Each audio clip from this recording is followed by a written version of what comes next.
Assalamualaikum warahmatullahi wabarakatuh.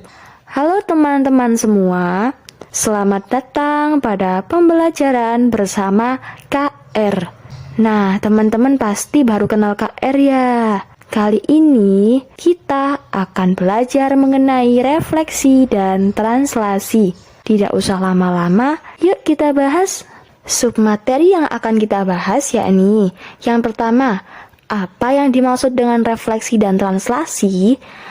Yang kedua, apa yang membedakan antara kedua materi, yakni materi transformasi geometri tersebut?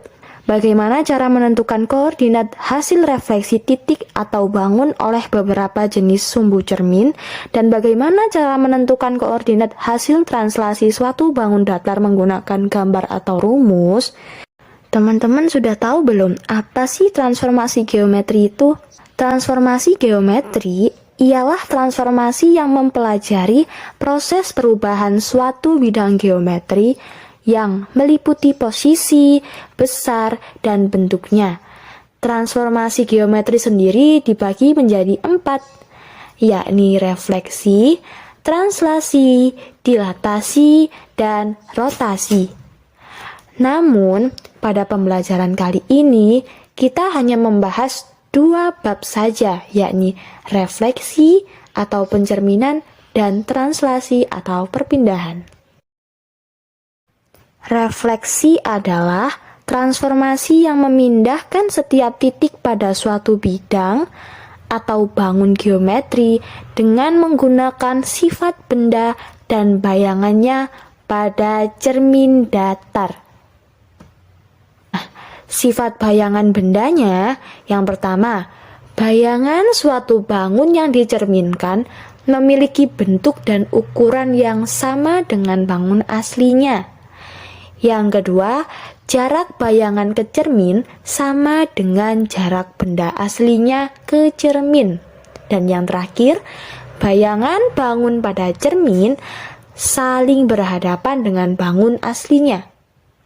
Untuk memudahkan pembelajaran, terdapat rumus untuk menentukan refleksi bayangan, seperti pada tabel berikut ini.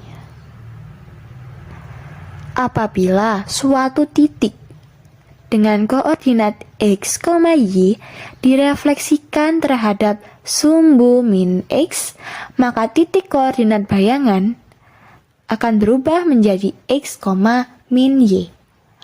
Apabila suatu titik direfleksikan terhadap garis min Y atau sumbu min Y, maka titik koordinat bayangan akan menjadi min X, Y.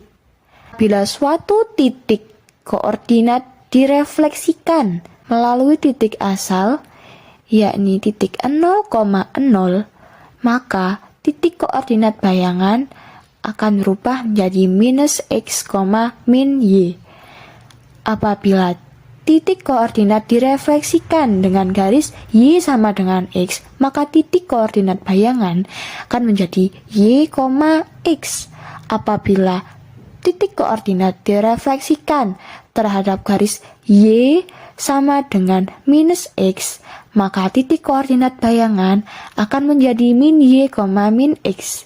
Apabila suatu titik koordinat direfleksikan terhadap garis Y sama dengan H, maka koordinat bayangan akan menjadi X, 2H min Y. Dan apabila suatu titik dengan koordinat X, Y direfleksikan terhadap garis X sama dengan H, maka titik koordinat bayangan akan berubah menjadi 2H min X, Y. Langsung saja, jika teman-teman masih bingung dengan rumusnya, mari kita menuju penerapan soal. KR punya satu soal nih, contoh soal buat kalian. Jika suatu titik B dengan koordinat X, Y direfleksikan terhadap garis Y sama dengan minus X, maka koordinat bayangan titik B aksen adalah... Nah, pertanyaannya kan Jika titik koordinat x, y direfleksikan terhadap garis y sama dengan minus x. Nah, kita cari y sama dengan min x, berarti titik koordinat bayangannya berubah menjadi minus y, minus x kan. Awalnya titik B tadi yakni 1,1. Nah, jika kita ubah menjadi minus y, minus x, maka y-nya tadi berapa? 1 kan? Jika kita ubah menjadi minus 1, dan x-nya juga 1 kan? Berarti minus 1, minus 1. Kita letakkan di sini. Seperti pada gambar yang telah dipaparkan. Yang kedua, kita akan membahas mengenai bab translasi atau pergeseran. Apa yang dimaksud dengan translasi? Translasi merupakan pergeseran titik suatu bidang geometri. Pergeseran titik bisa ke atas, ke bawah, ke samping kanan, maupun ke samping kiri.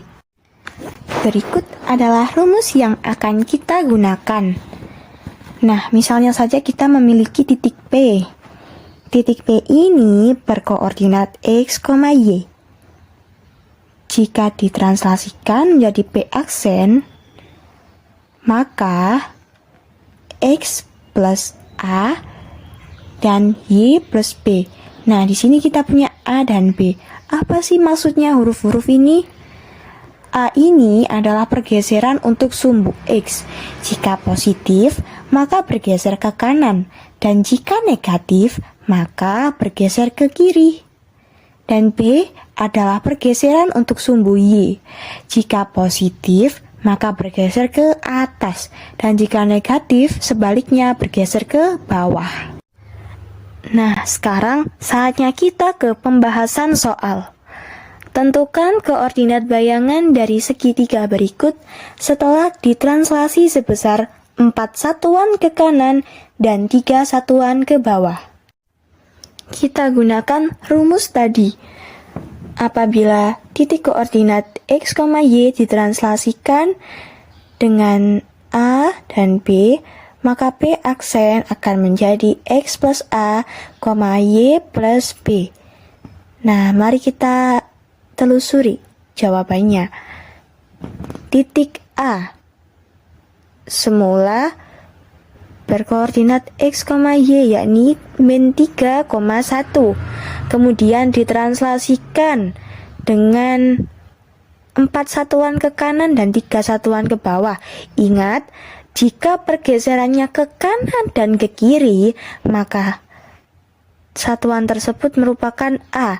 Dan jika pergeserannya ke atas dan ke bawah, maka satuannya yakni B. 4 satuan ke kanan. Ke kanan berarti apa? Positif atau negatif? Ya, positif. 4, dan 3 satuan ke bawah. Ke bawah artinya positif atau negatif, teman-teman? Ya, negatif. Minus 3. Jadi, A aksen yakni minus 3 ditambah A. A-nya tadi berapa? 4,1 ditambah minus 3. Karena 3 satuan ke bawah. Jadi, hasilnya yakni 1, minus 2. Sekarang titik B. Titik B, X-nya min 1, lalu Y-nya 4. Ditranslasikan dengan 4, minus 3. Maka B aksen, X-nya berapa? Min 1. X-nya min 1 ditambah 4. Lalu Y-nya 4 ditambah minus 3. Hasilnya yakni B aksen sama dengan 3,1. Lalu yang terakhir adalah titik C. Titik C yakni X-nya min 2 dan Y min 1. Ditranslasikan dengan 4, minus 3. Maka C aksen min 2 ditambah 4, lalu Y-nya min 1 ditambah min 3. Hasilnya yakni C aksen sama dengan 2, min 4. Nah, sudah terbentuk bangun nih teman-teman. Sudah ditranslasikan juga nih, seperti di layar tersebut. Bagaimana teman-teman? Apakah kalian sudah paham tentang kedua materi tadi? Jangan patah semangat dalam menuntut ilmu ya teman-teman. Ingat, jadilah seperti spons, selalu siap menyerap ilmu dari siapapun. Seperti yang diriwayatkan oleh Imam Al-Ghazali.